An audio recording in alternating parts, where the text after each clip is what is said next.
pada saat perang Badar, pasukan Rasulullah itu terbagi menjadi tiga, yaitu kelompok pertama itu kelompok penyerang, kemudian kelompok kedua itu adalah kelompok penjaga Rasulullah, dan yang ketiga itu adalah penjaga markas.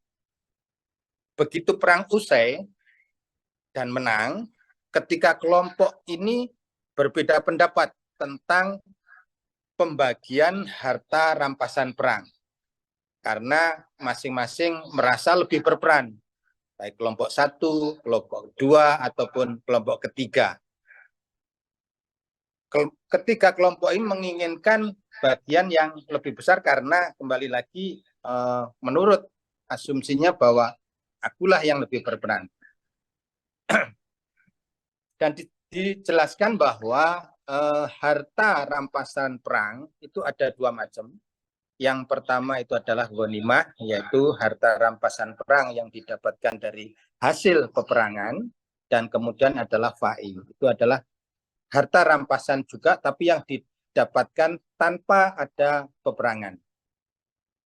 Dari ayat ini kita dapat ambil satu pelajaran bahwa orang yang bersama Rasulullah dan sudah berangkat berjirat dengan Rasulullah dan di jalan Allah, begitu ketemu harta itu berbelok arah. Karena apa? Yaitu kembali nafsu berperan.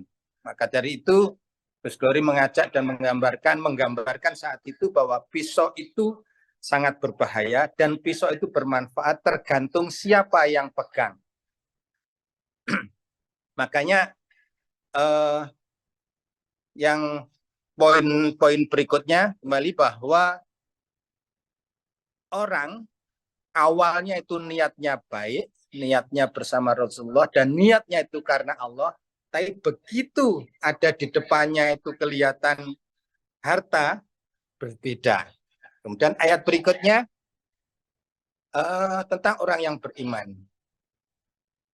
Disebutkan, begitu disebut nama Allah, dia akan gemetar, bersujud syukur, dan mereka sholat, dan mereka akan bersedekah.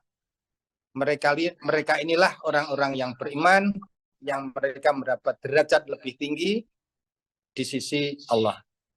Ditegaskan dalam Quran surat Al-Isra ayat 1-9 dan juga Quran surat Al-Maidah ayat 83. Demikian Gus Glory dan telur-telur untuk ayat 1-4. Mohon untuk disempurnakan telur yang lain. Matur suwun. Terima kasih. Terima kasih Pak Jo, luar biasa. Alhamdulillah. Dari catatan di iPad-nya itu ternyata ada banyak manfaat dan faedah. Monggo silakan kalau ada yang mungkin menambahkan dari catatan Pak Jo ayat 1-4 itu, ayat 1-5 itu, atau mungkin melanjutkan di ayat yang berikutnya atau ayat mana saja silakan. Atau pertanyaan seperti Mas Wahyu tadi, mungkin beberapa ayat yang kemarin belum jelas, atau pernyataan. Silakan. Lanjut. Enggak, sini lagi. Senang saya. Ayo, jangan malu, jangan takut. Nggak ada yang salah. Enggak. Ini untuk mereview. Jadi bagaimana agar apa yang kemarin kita pelajari itu berarti masih diingat dan ditanam. Silakan, tumbuh.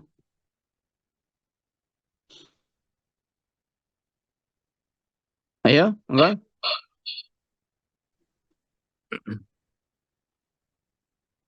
Halo?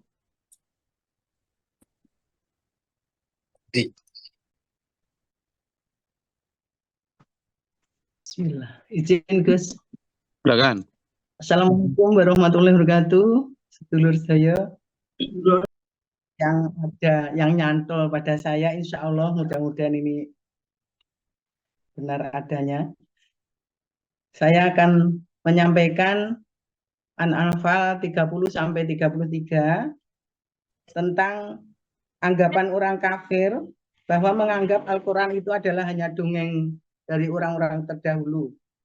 Mereka tidak percaya dengan adanya aturan kehidupan dunia dan akhirat, tentang keesaan Allah, tentang surga neraka, segala dibangkitkan dari kubur. Mereka menganggap itu hanya sebagai dongeng. Kemudian Allah menurunkan Al-Quran itu untuk meluruskan kesemuanya itu, untuk kebenaran dari apa yang dianggap orang-orang kafir itu. Dan karena keyakinan terhadap Nabi Muhammad itu benar-benar dianggap Nabi Muhammad itu bohong, maka orang kafir itu menantang agar diturunkan azab. Dan azab itu oleh Allah ditunda dulu karena di situ masih ada Rasulullah. Di sini hikmah yang dapat kami petik, kita harus memperbanyak istighfar agar azab itu tidak diturunkan kepada kita. Maka kita banyak membaca istighfar, karena istighfar itu sebagai pengaman, sebagai tameng bagi kita. Maka marilah kita mengajak diri saya sendiri terutama dan sedulur-sedulur semua untuk memperbanyak istighfar. Istighfar karena kekurangan syukur kita terhadap Allah.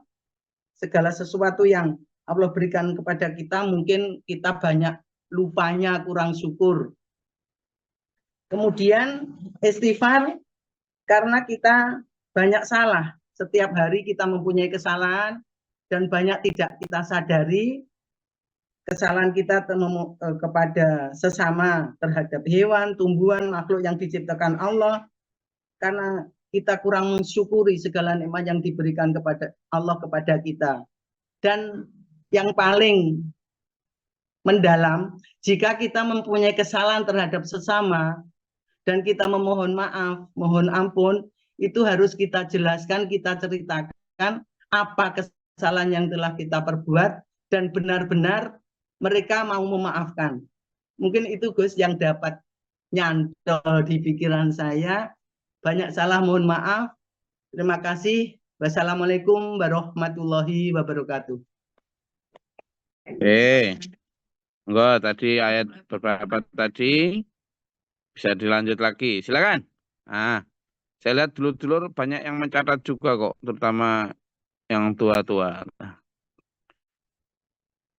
Tapi yang muda juga banyak yang nyatat. Monggo. Atau kalaupun enggak catatan enggak apa-apa. Tapi saya kemarin tuh Gus pada saat ayat duko ayat berapa itu kok saya merasa pas itu gini kemarin itu. Gitu silakan. Ayo.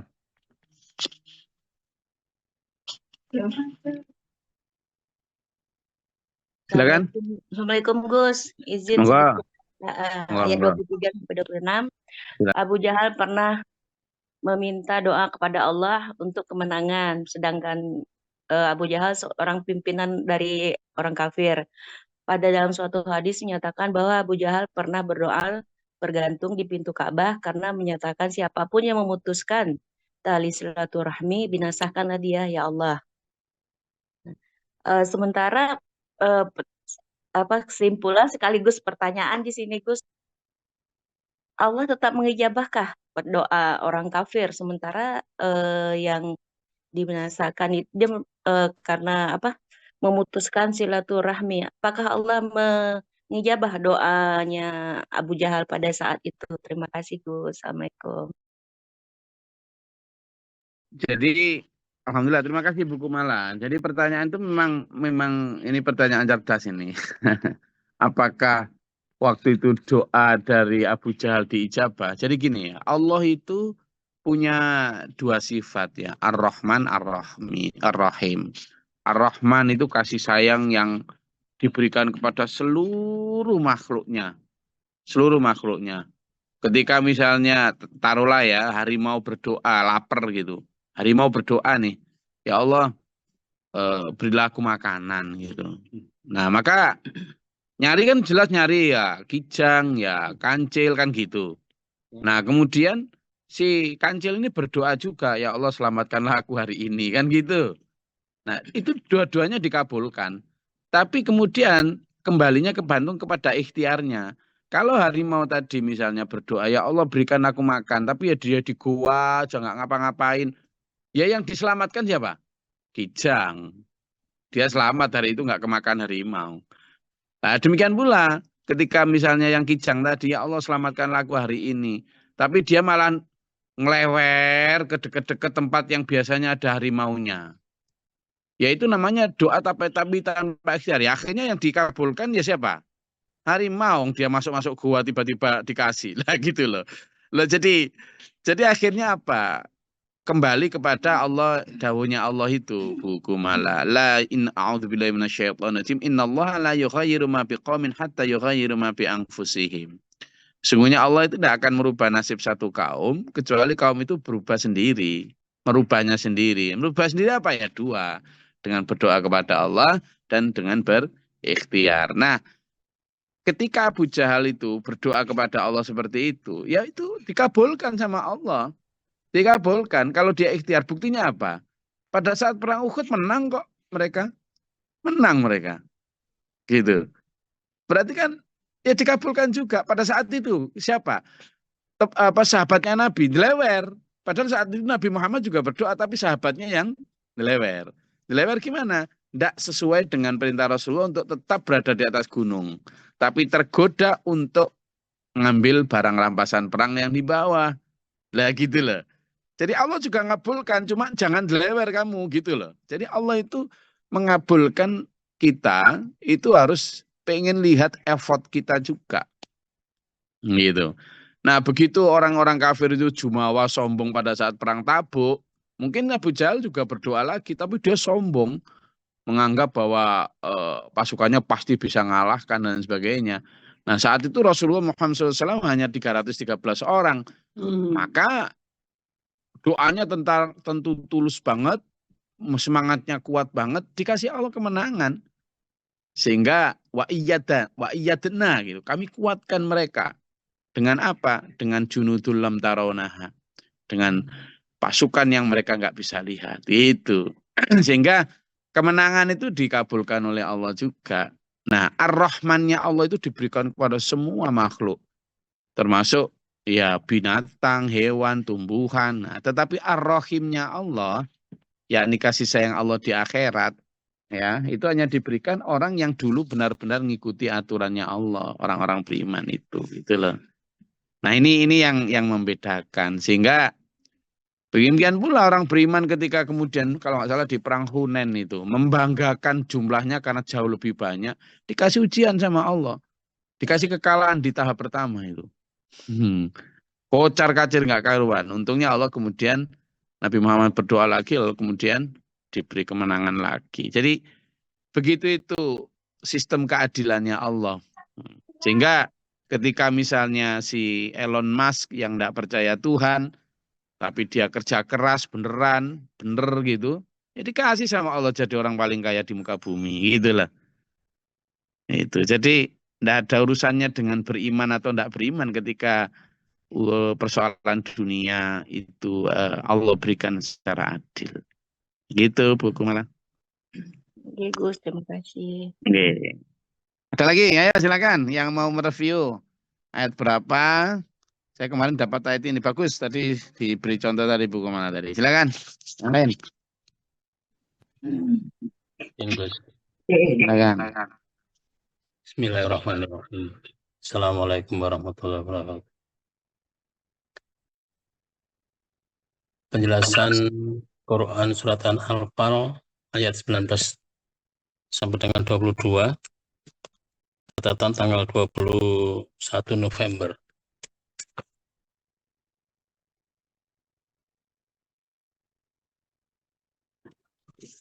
Allah menegaskan kepada kaum muslimin dan kaum kafir bahwa pasukan dan strategi perang hanyalah sebagai ikhtiar saja, sedangkan penentu akhir adalah Allah. Satu syarat bagi orang yang beriman adalah taatilah Allah dan taatilah Rasul. Rasul adalah wakil Allah di dunia, dan Allah memerintah kepada manusia untuk taat pada Rasulullah. Lebih lanjut, ada beberapa tingkatan manusia. Yang pertama, orang mukmin, yaitu yang mendengar perintah dan mengamalkannya. Kedua, orang munafik, yaitu mendengar perintah tetapi tidak mengamalkannya. Ketiga, orang kafir, yaitu tidak mau mendengar dan tidak mau mengamalkannya. Sesuai dengan Quran Surat Al-Baqarah ayat 185. Lebih lanjut, GG menceritakan bahwa menjadi pemimpin itu tidak enak. Bahkan Rasulullah sendiri setelah diangkat menjadi nabi, hartanya habis untuk perjuangan agama. Itu Gus dan sedulur catatan kami tentang Quran Surat Al-Anfal ayat 19 sampai dengan 22. Ngapunten, lebih kurangnya mohon maaf. Assalamualaikum warahmatullahi wabarakatuh. Terima kasih Pak Budi, alhamdulillah catatannya disingkat, padat, jelas, berisikan keyword, dan menurut saya bisa dikembangkan lebih lanjut. Bagus, ada prasyarat untuk pertolongan Allah itu adalah ikhtiar yang kuat. Enggak, silakan ada lagi. Ayo, senang saya. Tumbuhannya, tanamannya tumbuh. Berarti memang ada yang nancap. Silakan. Ayo, ibu-ibu, bapak-bapak yang biasanya dengerin sambil masak kan mesti ingat lah, masa nggak ingat? Masa kecampur sama makanan kemakan? Ayo, dari Papua sampai Aceh, dari Singapura sampai Australia, silakan. Siapa saja, anak bapak, monggo. Baik bertanya seperti buku malah tadi, pertanyaan sekaligus catatan, maupun pertanyaan seperti Mas Wahyu tadi, atau review seperti Pak Jo, Pak Budi tadi, atau Bu Suratmi tadi, silakan.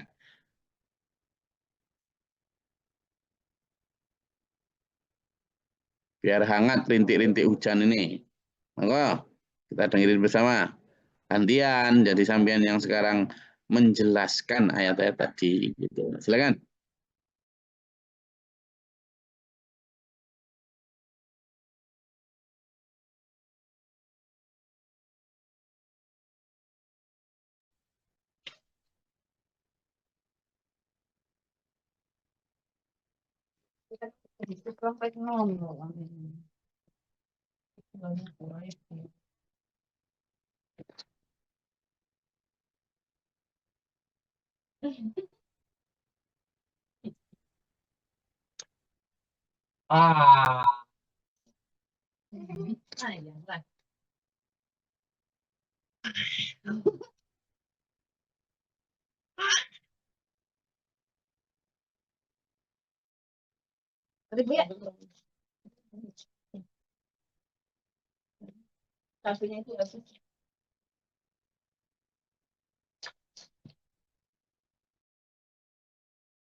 Habisin Mbak. Adanya itu doang. Ada apa-apa.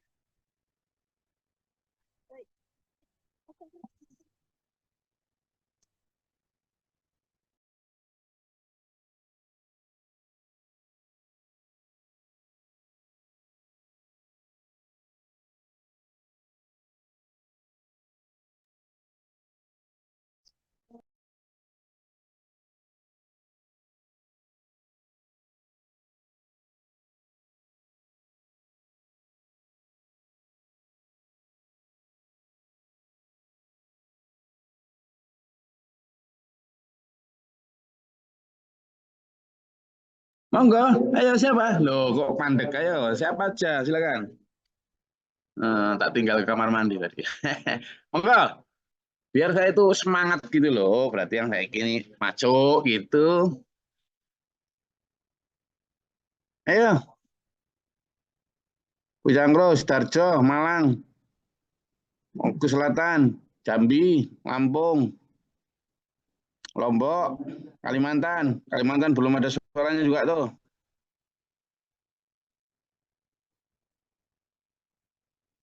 Baik, mengulang pertanyaan maupun pernyataan maupun reviewnya. Silakan.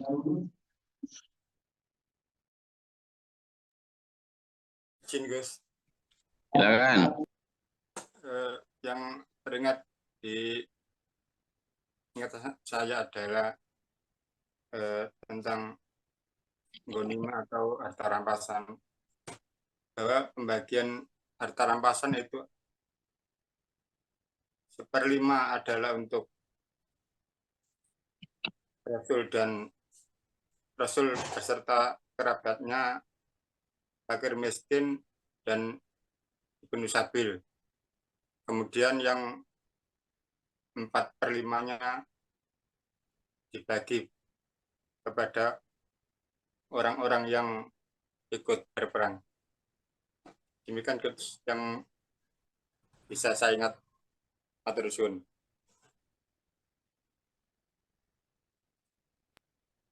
Meskipun ingatannya singkat, tapi padat.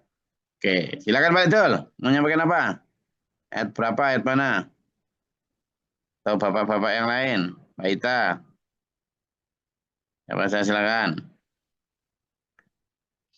Mas Putra, Yanta, siapa? Silakan. Mbak Mas Parjo, Mas Sunanti. Siapa aja nih? Mbak Ida, siapa? Silakan. Tanya lagi boleh, Gus? Oh, boleh, boleh. Selama ada Pak Yen, Pak Jo. Silakan. Ini Gus, pertanyaan tentang wafatnya Sayyidati Khadijah di tenda pengungsian. Itu pengungsian Rasulullah ke Madinah atau bagaimana? Dan pernahkah Sayyidati Khadijah mengikuti Rasulullah saat berperang? Terima kasih Gus. Assalamualaikum. Jadi kisah wafatnya Khadijah itu memang sangat ini ya, sangat pilu ya, karena Khadijah kan memang beliau seorang pemuka Quraisy lah. Secara sosial ekonomi itu sangat ini banget ya. Nah, pada saat awal-awal itu Rasulullah memang diboikot. Jadi secara sosial dan ekonomi itu akhirnya orang-orang yang ikut beriman Rasulullah itu diboikot. Jadi nggak boleh dagang sama orang beriman, juga nggak boleh bantu, nggak boleh apa, pokoknya gitu. Dan dikucilkan. Jadi akhirnya Rasulullah dan para sahabat itu bikin tenda di luar kota Mekah, gitu ya.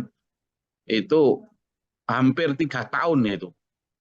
Jadi kalaupun misalnya berada di rumah itu dibatasi betul gerak-geriknya, dikucilkan, dilarang melakukan ini itu gitu ya.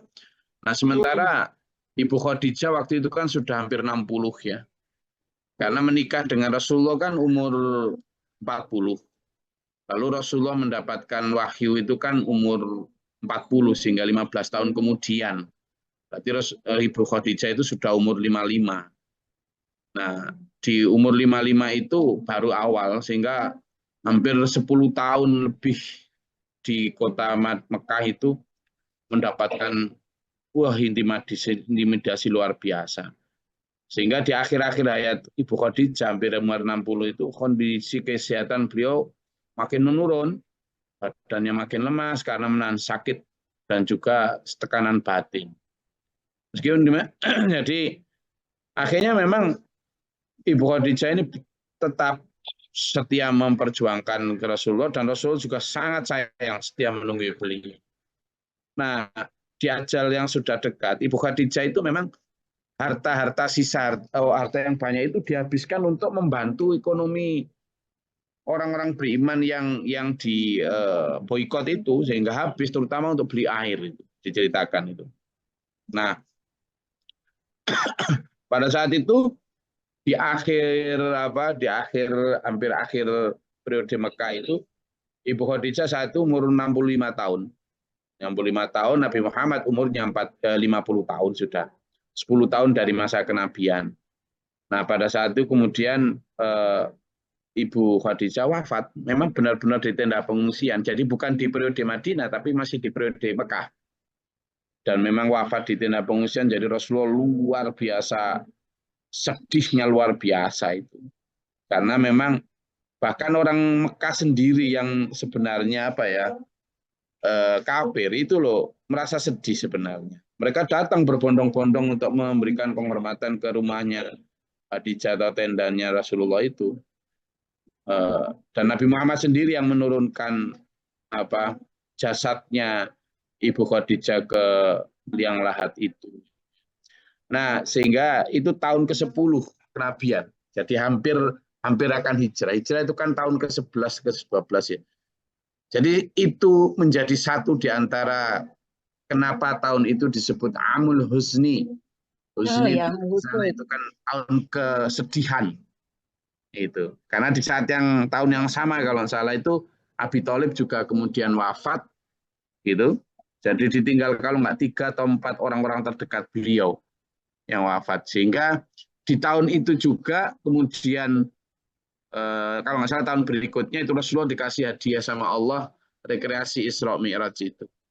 Oh ya Allah. Ya, karena saking sedihnya Rasulullah itu bukan hanya sedih ditinggal orang terkasih ya, tapi sedih ditinggal orang-orang yang membela selama ini. Sehingga kondisi Rasulullah itu makin rentan, terutama ditinggal Abi Thalib itu kan Abi Thalib yang selama ini siapa yang berani nyentuh Muhammad, rangkai dulu mayatku. Padahal Abi Thalib itu tokoh masyarakat, meskipun belum mau beriman. Sehingga ketika ditinggal oleh support harta, support kasih sayang, support orang terdekat Ibu Khadijah, ditinggal juga lagi oleh support keamanan dari Abi Thalib, wah itu pukulan luar biasa. Sehingga itu yang disebut Amul Husni, tahun kenabian, tahun kesedihan. Nah, akhirnya kemudian di akhir itu Rasulullah benar-benar dalam kondisi sangat luar biasa tertekan. Kemudian Allah memberikan dalam tanda kutip rekreasi rohani Isra Mi'raj itu. Nah, kemudian setelah Isra Mi'raj 1 tahun kemudian Allah perintah untuk hijrah. Karena tekanan dari orang-orang kafir Mekah makin luas. Jadi itu di periode ini, di periode Mekah itu Mas Yan. Oke. Jelas nggak Bu Kemalang ya? Oke, makasih. Oh, berarti di situ meninggalnya juga Sayyidina Hamzah gitu ya, Gus ya? Kalau nggak salah ya. Tapi Ummul Husni. Sayyidina Hamzah itu kalau nggak salah pada saat perang apa ya? Perang Tabuk apa perang apa itu? Mas sudah di Madinah kalau nggak salah itu. Hamzah itu. Setahu saya sudah di Madinah itu Sayyidina Hamzah itu. Meninggal di Madinah. Jadi sudah periode Madinah itu kalau nggak salah.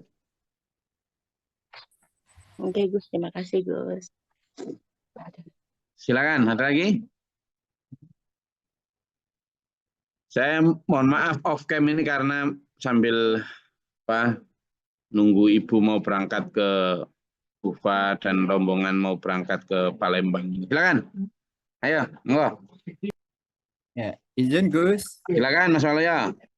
Iya. Nah, bismillahirrahmanirrahim. Saya mau menyampaikan keterangan Anfal ayat 38, 39 dan 40 mengenai perang atau jihad. Nah, kemudian sesuai dengan dawuh Gus, perang kekinian yaitu adalah jihadun nafs, itu yang berat. Suatu misal, kalau diajak jamaah, diajak ngaji, diajak dakwah, itu alasannya banyak, belum bisa karena ini, itu, dan alasan lain-lain. Kemudian diajak berjihad dan melaksanakan baksos ataupun yang lain, bertepatan dengan punya proyek ini, punya kesempatan untuk proyek ini dan itu. Sehingga berperang dengan jiwa nafsunya sendiri, yaitu berangkat atau mungkin mereka tertinggal. Tapi alhamdulillah insya Allah dengan kekuatan iman Allah memberi rezeki yang lain dan kesempatan itu tetap berangkat untuk menjalankan baksos. Dan kemudian selanjutnya Gus Glory menjelaskan tentang ciri-ciri orang yang dekat kepada Allah. Yang pertama adalah mempunyai jiwa kasih kepada sesama. sering disampaikan, seorang yang dekat dengan penjual minyak wangi pasti akan tercium bau wangi dan bahkan akan diolesi oleh penjual minyak wangi tersebut. Kemudian yang kedua, menjadi orang yang wirai, hati-hati. Yang ketiga, ada satu kerinduan untuk selalu beribadah, baik sholat maupun ibadah-ibadah yang lain. Yang keempat, orang tersebut selalu rindu kepada hari akhirat. Dan yang kelima, orang tersebut pasti selalu banyak menyebut-nyebut asma Allah. Dan yang terakhir, orang tersebut pasti akan gila, gendeng kedanan Allah. Jadi, begitu orang yang ingat dan selalu ingin bertemu kepada Allah, sebagaimana orang-orang yang gendeng kepada harta, seperti dicontohkan, yaitu selalu ingat dan mencari yang dikejar-kejar adalah harta dan duit, bondo, dan lain sebagainya. Motor, mobil, perusahaan, sawah, ladang, dan lain sebagainya. Kemudian begitu pula orang yang gila dan gendeng kedatangan jabatan. Yang ingin dicapai, dicari hanyalah jabatan-jabatan. Bagaimana saya usaha semaksimal mungkin, bahkan sikut sana, sikut sini, tendang sana, tendang sini, yang penting dapat jabatan. Dan yang terakhir, begitu pula orang yang wanita, cewek. Jadi setiap hari ini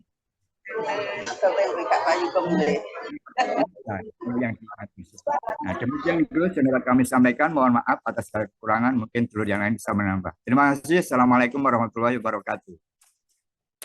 Waalaikumsalam warahmatullahi wabarakatuh. Meskipun tadi agak keramaian sama orang di pasar, tapi dapatlah poin-poinnya.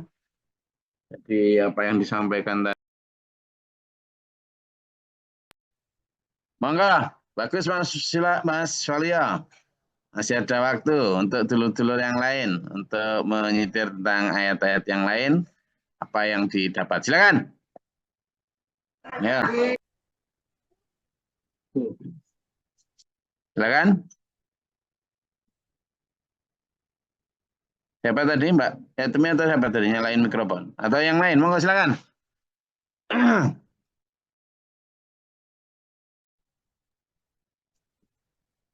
Ini sih, Gus. Silakan, Mbak Ida. Dari Pucangro. Ini Pucangro ini tempat yang Pak Guru sangat banyak kisah-kisah perjuangan di awal juga. Silakan, Mbak Ida. Ya, Bismillahirrahmanirrahim. Di dalam Quran surat Al-Anfal ayat 49 sampai 52. Yakni sudut pandang orang beriman dan orang kafir itu beda banget, bahkan sampai 180 derajat. Karena kalau orang beriman itu adalah arahnya itu kepada Allah dan hari akhir, sementara orang kafir adalah hanya masa di dunia saja. Maka di situ stressing pada saat Gus Glory menerangkan mengenai janganlah kita sampai seperti Korun, seorang konglomerat, Haman, seorang teknokrat, Kiai Bal'am, agamawan, dan Fir'aun sebagai penguasa. Maka kita diajarkan berdoa. A'udzubillahi minasyaitonirrajim. Bismillahirrahmanirrahim. Allahumma inni as'aluka salamatan fid din wa afiyatan fil jasadi wa ziyadatan fil ilmi wa barakatan fil rizqi wa taubatan qablal maut wa rahmatan 'indal maut wa maghfiratan ba'dal maut. Allahumma hawwin 'alaina fi sakaratil maut wa najatan minan nar wal 'afa 'indal hisab. Ya Allah, kula nyuwun selamat agama kula, nyuwun waras awak kula, nyuwun tambahi ilmu lan berkahi rezeki kula, lan nyuwun taubat sakderenge mati, lan nyuwun rahmat sak nalika mati, lan nyuwun ngapura sakwise mati. Ya Allah, mugi panjenengan gampilake sakaratul maut kula, lan mugi ngapura ngadohaken saking geni neraka, lan mugi panjenengan ngringanaken hisab kula. Niku stressingnya adalah Allahumma hawwin 'alaina fi sakaratil maut wa najatan minan nar wal 'afa indal hisab. Agar kita tidak terkena penyakit wahan dan takut mati, yakni cinta harta dan takut mati. Demikian yang bisa kami ambil di pelajaran Quran Surat Al-Anfal 49 dan sampai 52. Terima kasih.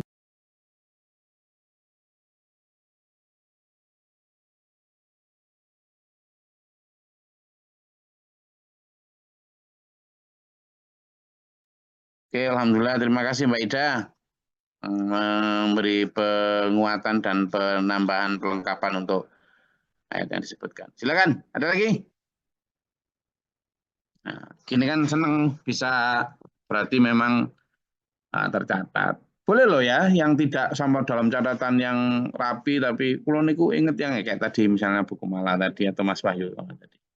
Jadi yang sekedar ingatan saya kemarin ingat ini dan saya bisa diterangkan lagi Gus gitu. Apa-apa. Silakan.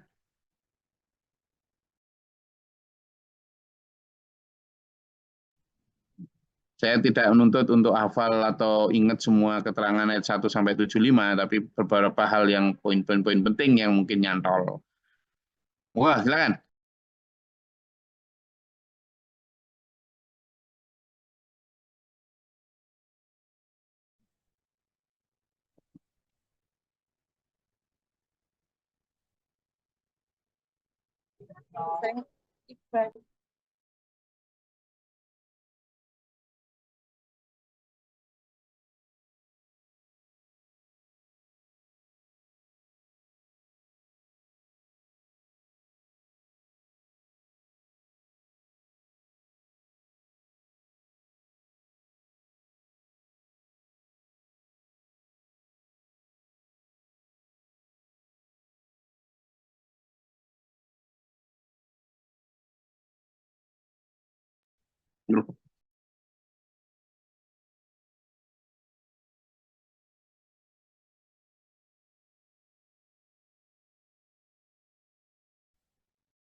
Sudah? Ada lagi?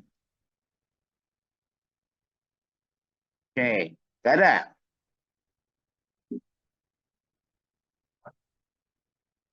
Oke, jadi saya rasa kajian kita di ayat 1 sampai ayat 75 itu penekanan-penekanan utamanya itu ada pada kehendak-kehendak kita untuk benar-benar menjadi orang beriman ya.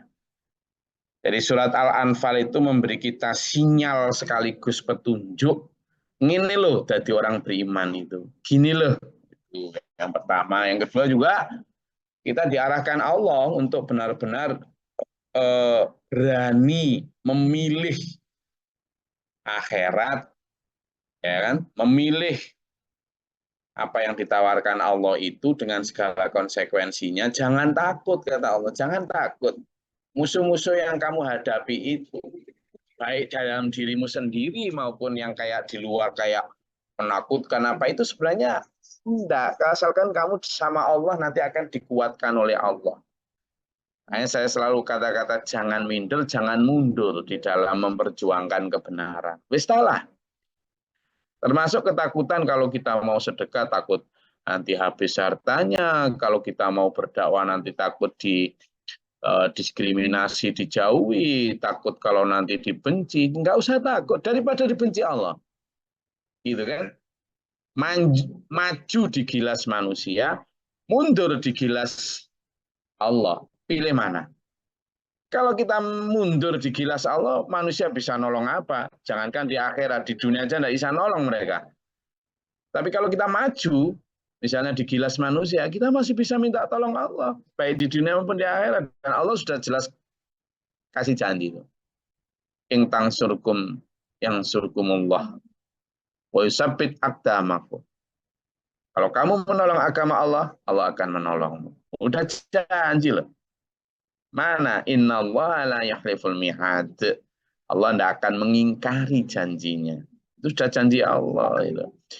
Jangan takut miskin, jangan takut dijauhi, jangan takut nanti begana begini. Selama kita memperjuangkan keselamatan diri kita, keluarga kita, dan society kita, masyarakat kita, insya Allah akan menolong dengan segala macam caranya. Tapi ingat loh ya, sekali lagi ingat, pertolongan Allah itu enggak kok mak bedunduk datang langsung, enggak. Bahkan kadang Allah itu menolong itu sampai ketika kita batas akhir hampir enggak sabar. Saya ulangi, pertolongan Allah itu kadang datang itu baru datang ketika kita itu hampir sampai pada batas nggak mampu sabar.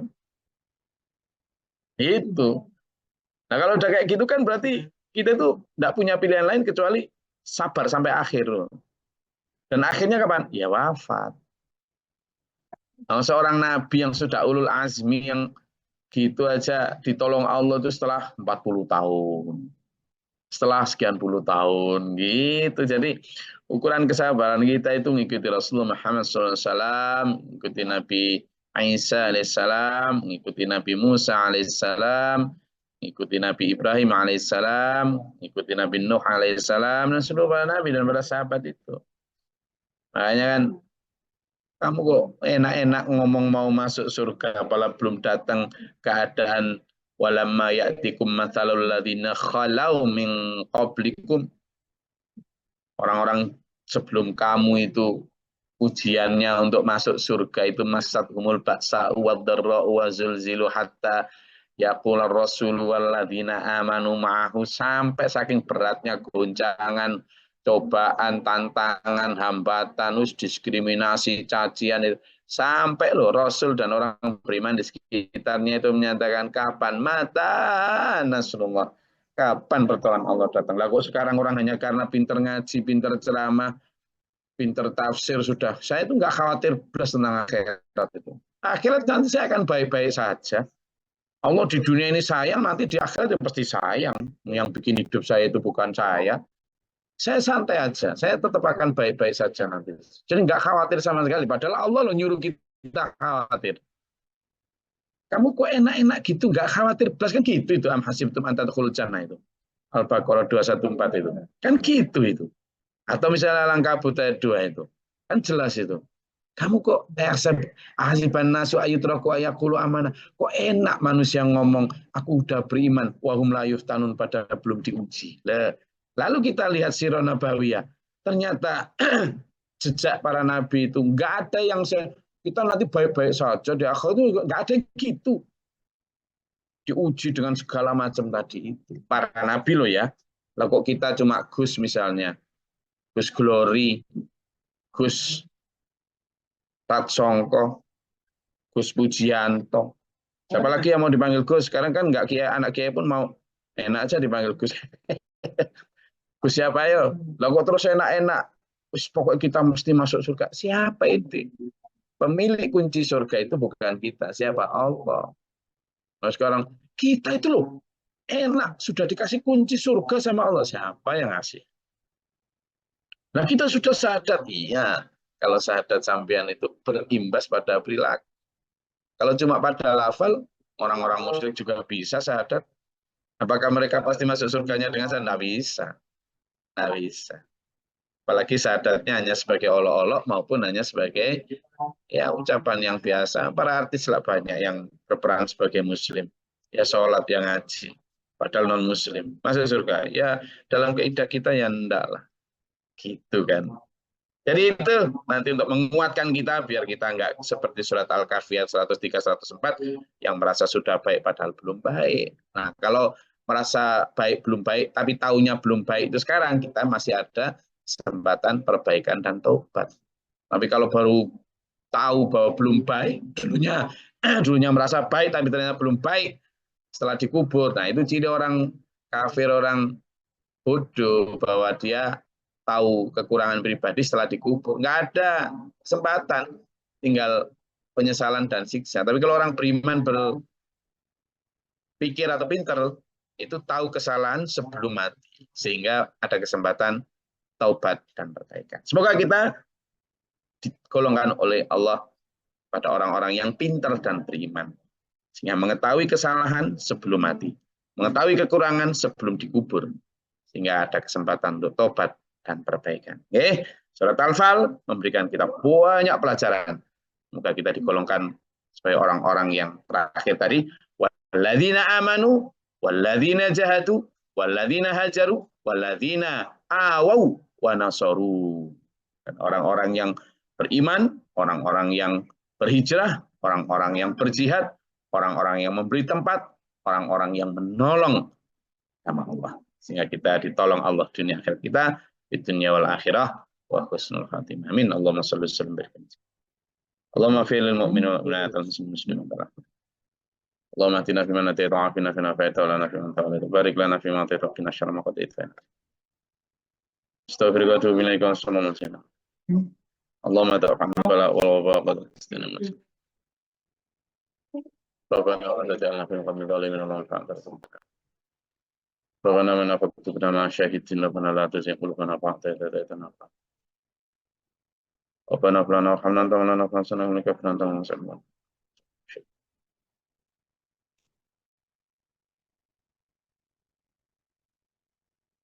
Rabbi a'udzu bika min syarri syaitan wa min syarri ghasiqin. Rabbana hab lana min ajazin. Alaina wa rahmatika Allahumma anzil alaina rahmatan wa tawatan. Allahumma afrigh lana sabra sabbi man ana fansunu kuma katrama qadri samada. A'udzu billahi min syaitanir rajim wal badri syaqqa siqana syamatatil a'dam wa nasallikal huda wa taqwa wa qalbina. Rabbana atina fid dunya hasanah wa fil akhirati hasanah wa qina adzabannar. Subhana rabbika rabbil izzati amma yasifun. Assalamualaikum warahmatullahi wabarakatuh.